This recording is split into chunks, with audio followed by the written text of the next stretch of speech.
Olá, pessoal! Vamos começar aqui mais um encontro que a gente tem agora toda quarta-feira, às 20 horas, nesse canal. E hoje a gente vai falar sobre um tema, né, que está dando realmente o que falar, na verdade. A gente vai falar sobre política, mas não de uma forma convencional de política. A gente vai falar como a política tem influenciado na saúde mental e gerado um sofrimento até. É isso mesmo. E a gente vai falar sobre isso e falar por que é tão difícil, às vezes, respeitar a opinião do outro. Para isso, eu convidei o Diego Cardoso, do canal Cultura e Ação, para esse bate-papo. Seja bem-vindo, Diego. Olá, pessoal, tudo bom? Beleza? Eu sou o Diego Cardoso, do canal Culturação. Clícia, muito obrigado por me receber aqui. Está sendo um prazer poder bater esse papo com você a respeito desse tema que é tão pertinente nos dias de hoje. Eu que agradeço, Diego, por você ter aceito o convite, né? E assim, super importante esse espaço que a gente tem aqui, né, para realmente a construção de um diálogo, que é o que tem faltado tanto, né, na verdade, nos últimos meses, quando se fala em política, né? Porque a gente está assim, a poucos dias da eleição, no segundo turno, e o que se vê é realmente um país que está muito polarizado, né? Nós temos aí dois polos muito fortes, né? Dividindo realmente a população e que tem gerado alguns desconfortos psíquicos, né? Na questão de algumas agressividades de fala, né? Gerado ansiedade também, porque são ideologias diferentes, né? E as pessoas têm estado ansiosos, né? Com a relação do que vai acontecer, né? Como vai ser ano que vem, etc. e tal. Isso gera uma sensação de insegurança também, até porque alguns, né? Um lado fala, se você não votar em mim, isso aqui, o país vai se transformar, né? Numa grande Venezuela e Argentina. E o outro fala o oposto. Então, assim, fica nesse conflito. Isso gera realmente um sofrimento. Além das famílias, né, que estão assim Divididas, né? divididas, né, em relação ao voto. E esses dias eu li tava um meme na internet falando sobre, gente, não vai dar tempo de fazer as pazes até o Natal, não, porque os grupos de WhatsApp, né, das famílias estão assim, em pé de guerra Rachados. mesmo. Eu acho que nunca foi tão difícil falar, na verdade, sobre política, porque está tudo tão à flor da pele que as pessoas não têm debatido política, elas têm discutido, né, política, e às vezes de uma forma bem ameaçadora, né? Como é que é essa relação? Por que a gente tem hoje, por exemplo, historicamente, uma questão tão dividida em relação à política? Eu acredito que isso acontece muito em consequência do acesso à informação nos dias de hoje, né? No passado, eu acho que para você falar sobre política era algo mais complexo, porque você precisava estudar, você precisava se dedicar a leituras, né, dessa área para você poder conseguir construir uma opinião, ter uma retórica, né, bem embasada. Hoje em dia você pesquisa muito na internet. O lado bom da internet, facilidade de acesso, o lado ruim da internet, o acesso a qualquer tipo de conteúdo, inclusive de natureza que não é tão confiável. Muitas vezes as pessoas leem informações na internet de fontes não confiáveis e passam a transmitir ideias que não condizem com a realidade. Isso junta com a opinião de pessoas que também buscam fontes dentro do seu espectro político, que também não são confiáveis e entram em choque com esses tipos de informações. Então isso gera a polarização que a gente observa nos dias de hoje. É um dos fatores. O outro fator é justamente o acesso à informação fez com que as pessoas se tornassem mais politizadas, então quisessem discutir mais política, participarem mais ativamente da realidade política do país. Algo que, na verdade, funciona um pouco de forma cíclica, né? Se a gente parar para observar um pouco como aconteceu na década de 1960, a histeria gerada na década de 60 durante a demonização do comunismo, que gerou, que foi um dos fatores, né, um dos fatores não, eu diria que o principal fator que levou a gente a passar pelo nosso segundo período de ditadura no país, né? A gente teve a ditadura Vargas na década de 40, que surge na mesma esteira do mesmo tipo de consciente coletivo sendo trabalhado, né? O O medo. comunismo, o medo de mudanças que podem não ser positivas para o país. Isso junta um grupo de conservadores de um lado e um grupo de apoiadores do socialismo de outro, e entra em choque. Ainda que quando a gente fala em Era Vargas, a gente está falando de uma ditadura que houve uma certa inclinação, né, para o social, né, ainda que de forma muito limitada. Eu já vi algumas pessoas chamando a ditadura Vargas de ditadura do proletariado, mas particularmente, na minha opinião, independente de que tipo de ditadura estejamos falando, nunca vai ser algo positivo, você não ter liberdade. Numa ditadura, por exemplo, eu e você não poderíamos estar aqui agora conversando, falando sobre política, porque não Falando sobre seria... política, não é Exatamente. permitido. É. Na Eu período acho da... que... Pode falar, Diego. Não, eu só ia comentar que no período da ditadura Vargas, a gente observou basicamente uma ficção, né, se tornando realidade. O livro Fahrenheit, né, 451, queimavam livros, né, Não lembro dessa. nesse livro. E foi exatamente o que a gente observou acontecendo na época da ditadura Vargas. Livros de Jorge Amado, de José Lins do Rego, E foram sendo proibidos. queimados. E foram queimados. Né? Houve a queima de livros desses autores justamente por serem considerados subversivos. E a gente vê esse tipo de situação sendo retomada de forma cíclica ao longo da nossa história. Então, acredito que a gente esteja revivendo aqui o mesmo tipo de ansiedade que havia nos anos que antecederam a ditadura Vargas e durante a ditadura Vargas, e também o período da ditadura militar.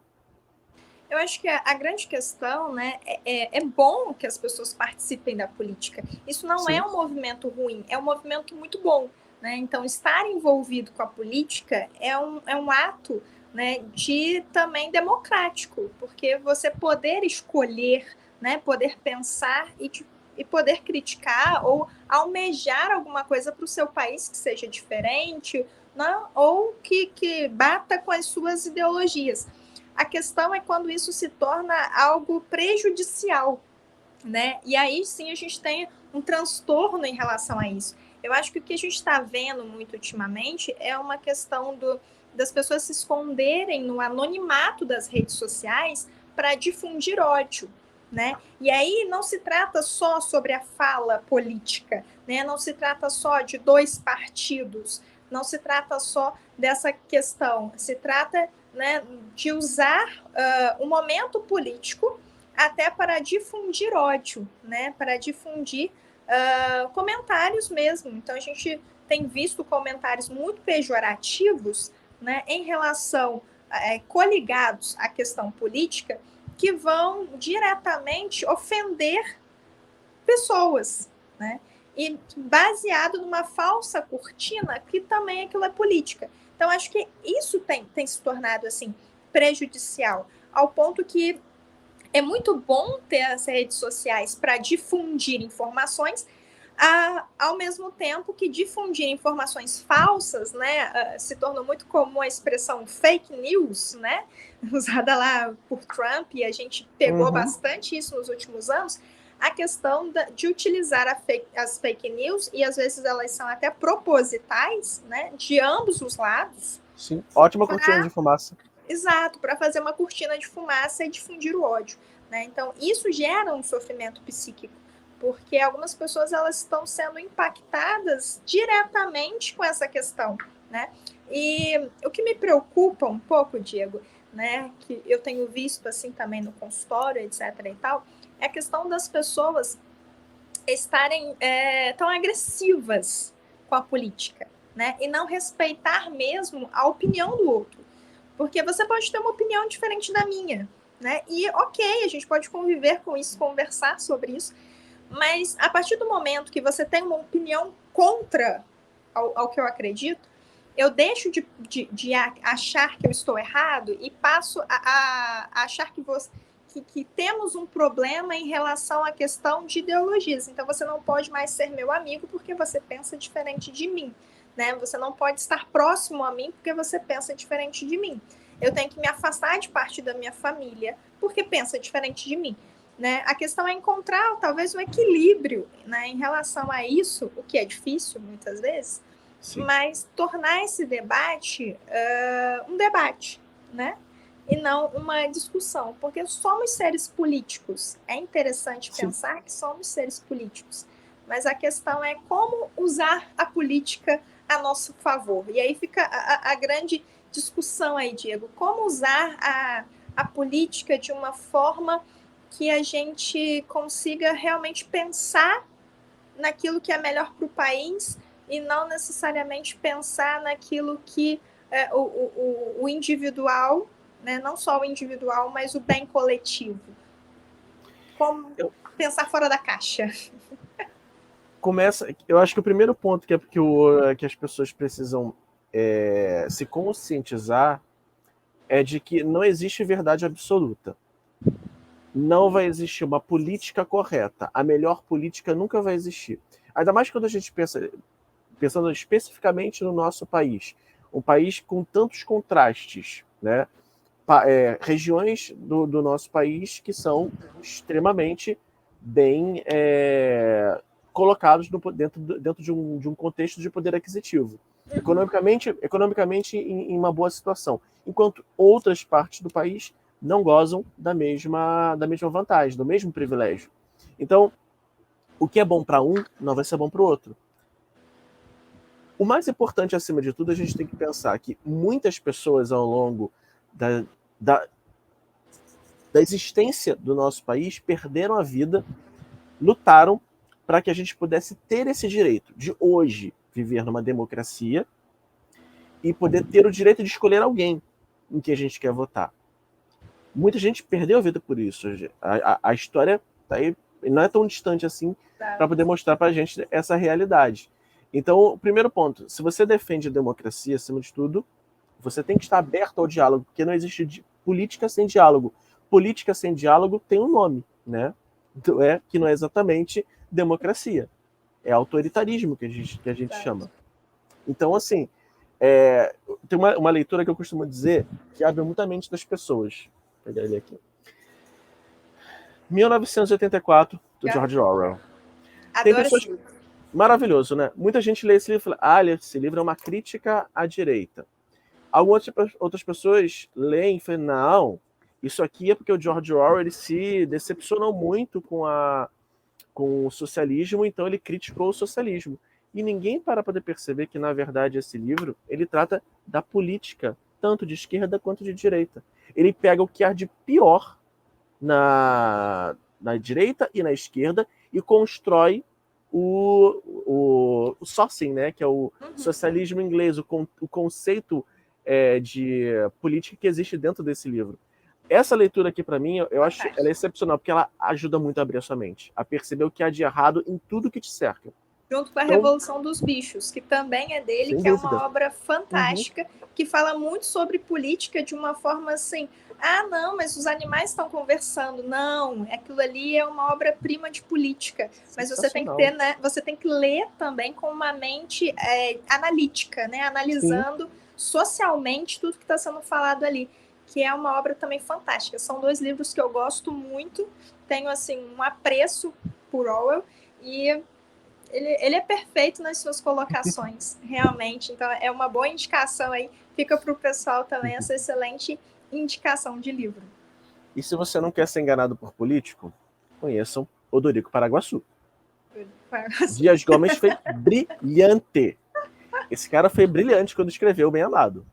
Eu não tenho melhor indicação literária para você conhecer os meandros da política, o que o político pode fazer para te convencer a votar nele. E isso aqui não tem nada a ver com o espectro político. A persuasão de Odorico Paraguaçu é absurda. E ele é um personagem inspirado, né, nos políticos da nossa realidade. Ele é a síntese do típico político brasileiro. Então, muitas vezes as pessoas estão aí na internet brigando, discutindo por causa de político X ou político Y. E no final das contas, todos eles são Odoricos Paraguaçu.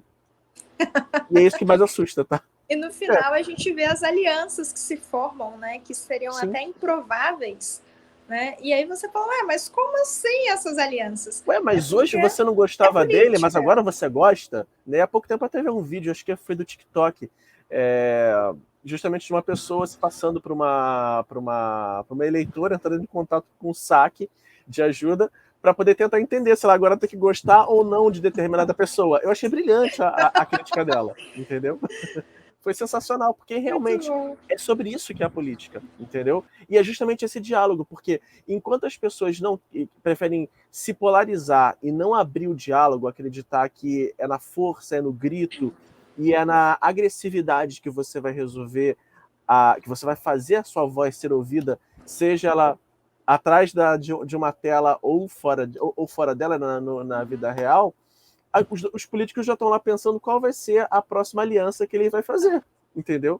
Assim que terminar a política, assim que acabar o jogo político da eleição, ele já vai estar procurando lá o tal do centrão que todo mundo quer demonizar em determinado momento, mas no final das contas, quando você tem a consciência de que a política brasileira ela funciona em conjunto, é muito mais fácil de você entender que não existe essa questão de esquerda e direita trabalhando sozinhas dentro de um contexto político. A nossa própria história recente de presidente da República comprova isso. Né? Foram quatro mandatos, né? 3 mandatos e meio de um único partido político à frente do país. Todos eles trabalhavam com o equilíbrio, né, de diálogo entre aqueles que são seus apoiadores e também quem exerce o papel de oposição. É assim que vai funcionar. Então, política é sobre isso. As pessoas precisam abrir o diálogo, compreender que ouvir o outro faz parte do jogo da democracia, independente do que seja. Ser agressivo, você deixa... eu vou falar por mim. Nunca deletei nenhum amigo de rede social por causa de política. Fui deletado, mas nunca deletei absolutamente ninguém. Uma outra coisa que me incomoda muito nesse jogo, nessa agressividade do universo das redes sociais, da política nas redes sociais, é o fato das pessoas acreditarem que você está conquistando alguma coisa sendo agressivo ou postando coisas agressivas apenas para sua bolha. E vai vir todo mundo lá, incrível, maravilhoso, show de bola, perfeito, pessoa perfeita. Né? Tem algumas questões que realmente não cabem na minha mente. Quando você quer discutir, quando você quer abrir um diálogo político, você tem que estar disposto a conversar sobre aquilo que você acredita, tanto para quem concorda com você, quanto para quem não concorda. E se a pessoa não concorda, né, tá tudo bem. Né? Você não é obrigado, ninguém é obrigado a concordar com tudo. A catequizar o outro para a sua Exatamente, ideologia né? A gente está vivendo o quê? Novamente, a neocolonização, né? É só a gente parar. Vamos olhar para a história do Brasil lá, 1500, a chegada dos portugueses ao nosso país, a colonização do nosso país. O que fizeram com os indígenas? Obrigaram eles a abandonar a própria cultura para se tornarem gente após serem catequizados. Então, se a gente pega isso como exemplo e traz para o jogo da política, que também era um ato político, se a gente parar para poder pensar, tudo fazia parte de um jogo político. A construção de um ambiente favorável para o colonizador estar no nosso país dependia de que os nativos também fossem receptivos. E como fazer isso se não catequizando eles, catequizando, né, que era a forma de controle naquele momento, a forma de controle que o Estado tinha naquele momento. Se você traz isso para o universo da política, fica muito mais fácil de você compreender. Não adianta que ninguém vai ser catequizado, ninguém vai mudar de opinião, pode eventualmente enxergar novas visões, mas se você tem uma visão política que já está solidificada em você, não vai mudar do dia para a noite. Quem muda do dia para a noite é porque não tinha uma opinião política ainda sólida, entendeu? E essa parte do respeito, né? O respeitar Sim. a opinião do outro. Eu tenho uma história engraçada, né? Você falou sobre essas questões das alianças. 2 primos, eles brigaram quando Lula concorreu com Alckmin. E até pouco tempo, né? Até a eleição atual, eles estavam sem se falar. Eles passaram anos sem no aniversário um do outro, se um ia na família, o outro não ia. Então, ficou sempre aquela questão durante anos. Olha quanto isso se arrastou. E esse ano, né, Lula veio como candidato a presidente, o Alckmin veio como vice. E eles ficaram assim, tipo, e agora? E agora? Perdemos anos, né? Por conta de política, Como se perdemos recupera isso? anos. E agora, assim, a gente vai resolver o conflito, a gente vai conversar. O que a gente faz com o tempo que já passou? Então, a questão nas relações humanas, né? A gente ponderar muito bem se vale a pena perder, às vezes, o convívio de familiares, de amigos, de pessoas que, né, a gente ama, tem carinho, etc. e tal, por uma questão de convencer o outro a ser igual a você, né? Enquanto, na verdade, a gente pode entender que cada pessoa enxerga a vida de um ponto, né? E o ponto que o outro vê é diferente do meu porque estamos olhando em perspectivas diferentes e está tudo bem, né? E respeitar essa questão talvez traga também um alívio psíquico em relação a entender que a minha opinião ela pode ser diferente da opinião da outra pessoa e a gente pode conviver porque isso é uma sociedade. E justamente a democracia é poder escolher, né? Poder caracterizar as questões de acordo com os seus interesses, né? Então, isso não está errado o outro ter uma opinião diferente. Na verdade, é o que torna o processo, eu diria, até interessante, né? Você poder expressar a sua opinião, poder expressar o seu pensamento e ter a sua consciência de voto, né?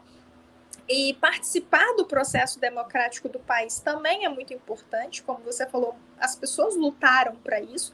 Por exemplo, o voto feminino, ele é um voto que tem que ser muito respeitado, porque muitas mulheres lutaram muito para que eu hoje tenha autonomia e liberdade de exercer meu direito de voto. Então, quando eu votei no primeiro turno, eu falei, não vou votar não, né?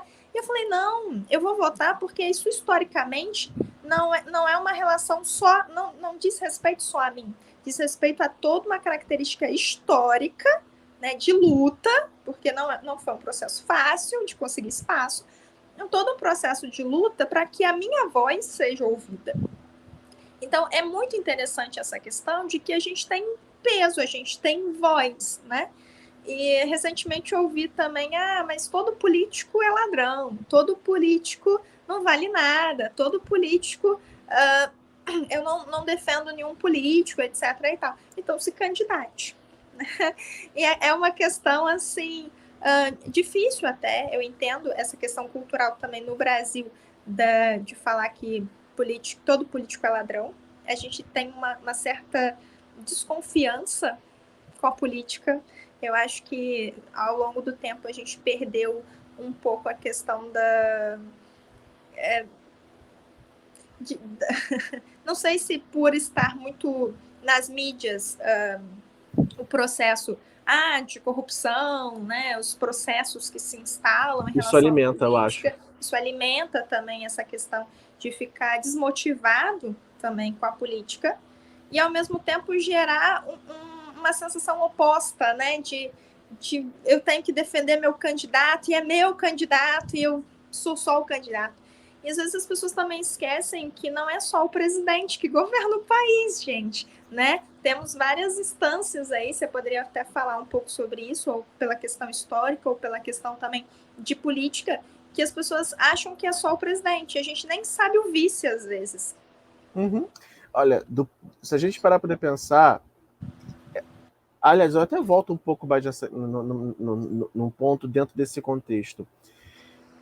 Eu acredito que dentro da base educacional do nosso país, seria absolutamente útil, necessário, que as pessoas conhecessem a nossa legislação.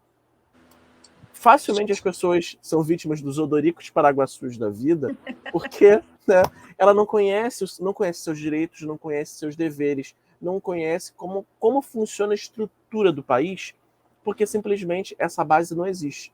Eu tive a oportunidade, o privilégio de estudar direito. Eu conheço a lei, sei como funciona.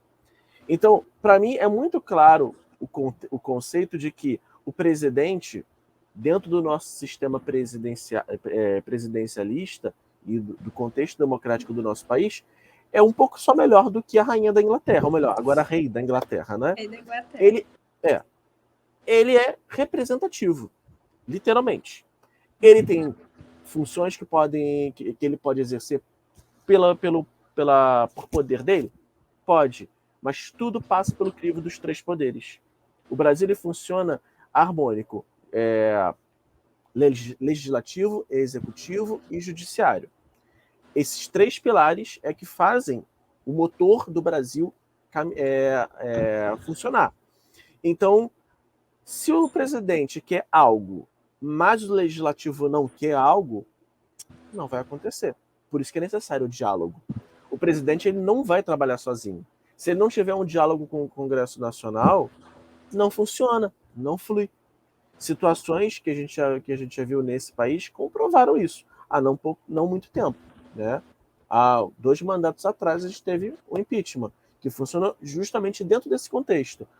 A ausência do diálogo, um Congresso com um diálogo fechado para o presidente da República, não, seja por um lado, seja por outro, não cabe aqui a avaliação, porque não é esse o ponto, mas essa é uma consequência da ausência de diálogo. Sim. Então, se o legislativo não quiser que alguma coisa funcione, ele vai travar, e pronto. Então, assim, o Brasil ele funciona com base nisso. Você precisa desse caminhar harmônico. O presidente ele depende do Congresso Nacional e muito do que acontece no nosso país também depende do que o Congresso Nacional vai decidir. Uma coisa que o presidente da República decidiu, o Congresso pode derrubar. E se ainda assim houver uma situação a ser resolvida, tem o judiciário para isso. É uma educação política, né? Eu acho que a gente desenvolver isso ao longo da nossa formação seria muito importante. Mas aí entra naquela questão, né? Uma população instruída é mais difícil de ser enganada. Então, nem aí sempre acredita no Dorico, né? Exato. Nem sempre se tem um interesse em relação a isso. Então, ficam muitos questionamentos, né? Muitas alfinetadas aí em relação a isso. Acho que a gente poderia até ficar aqui horas falando sobre Sem dúvida. isso. Falando sobre, né? Tem muita coisa para a gente explorar. A nossa questão, assim, né? Não é dar uma aula de história, né? Nem nada disso, mas é abordar mesmo, porque eu acho que esses conflitos eles têm acontecido com muito fervor, e todo conflito, né, ele tem um passado, ele tem uma história, né? E se a gente for puxando, a gente vai entendendo o atual momento que a gente está, né? E como são as relações humanas, né? Eu sou muito intrigada por relação humana, por isso escolhi a psiquiatria, e justamente as nossas atitudes, né, os nossos comportamentos, eles são embasados em todo um processo que não está só no nosso ponto atual. A gente carrega uma bagagem... Pacote cultural, né? Que por mais que a gente não perceba, está, né, arraigada ali, e a gente carrega isso, e às vezes defende isso sem ter, assim, a percepção, né, do quanto é profundo, do quanto é enraizado, né? Então, Diego, muito obrigada por esse bate-papo, por essa parceria. Falar que eu adorei sua blusa, né? Que é acho que uma releitura, né, de Noite Estrelada. Isso, essa camiseta é do filme Love Vincent, com amor, Van Gogh. Van Gogh. Eu só tava vendo a parte de cima, assim, eu falei, é Van Gogh, Noite Estrelada. Isso mesmo.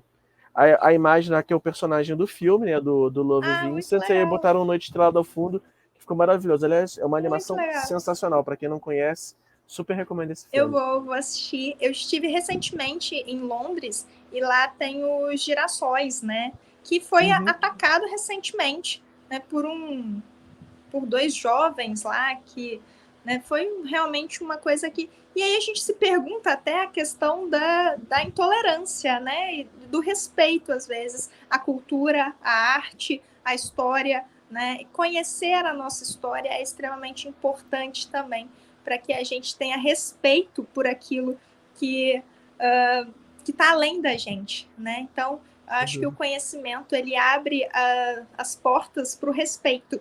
E o que a gente está propondo aqui é justamente uma questão de respeito e de melhorar também as relações interpessoais baseadas no diálogo. Talvez seja uma coisinha, mas vocês estão colocando água de conta-gotas no incêndio. Tá, tudo bem, eu acho que eu sou idealista dessa forma, né? Mas justamente falar sobre isso talvez seja muito importante para que as pessoas se atentem mesmo no que elas podem causar no outro em relação à falta de diálogo e à falta de respeito, né? Então fica aí a nossa dica e vote, né, no dia 30, exerça o seu papel aí democrático, né, como cidadão. E essa é a nossa fala aqui, né, que esperamos que tenha bons ouvidos também, né? Sem Diego, dúvida. você gostaria de deixar assim, o último recado para o pessoal? Olha, acima de tudo, gente, lembrem-se sempre do diálogo. Ele é muito importante. Faz parte da essência do ser humano o diálogo. Se faz parte da nossa essência, não pode ser diferente quando se trata de política. Paciência, respeito, diálogo é muito importante. Senão a nossa democracia não vai funcionar. A gente tem que ter sempre isso. Convido vocês todos a acompanhar o conteúdo aqui da Clícia, que é fantástico. Clícia, muito obrigado. Obrigada, foi um imenso prazer poder compartilhar esses momentos aqui com você, a gente poder conversar. Muito. Também agradeço ao pessoal que está acompanhando a live. Também, galera, muito obrigado. E é isso, gente. Muito obrigado. Obrigada, Diego. Lembrando aqui, ó, curte, compartilha, manda para os amigos, manda no zap da família, deixa aquela indireta bem direta, tá bom? Um abraço, pessoal. Então a gente se vê na próxima quarta-feira, tá? Às 20 horas. E aproveitem também e curtam o canal do Diego, Cultura e Ação. Obrigado. Um abraço para todo mundo. Um beijo. Prazer, tchau, tchau. Beijão. Tchau, tchau.